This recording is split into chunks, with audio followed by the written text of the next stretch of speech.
Ngayon ang unang araw ng 10 araw ng Dhul-Hijjah.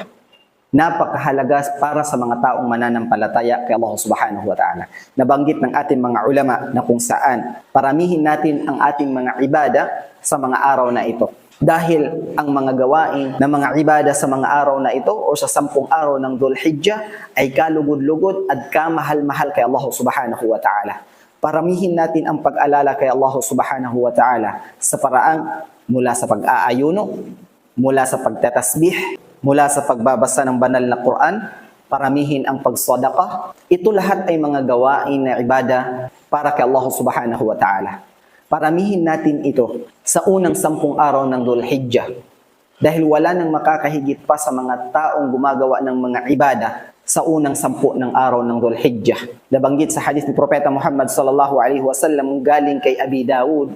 Nagtanong ang mga sahaba kay Propeta Muhammad sallallahu alaihi wasallam patungkol sa mga araw ng Dhul-Hijjah sa pagsagawa ng mga ibada. Mas mainam pa ba ito sa pagkikibaka sa landas para kay Allah Subhanahu wa Ta'ala?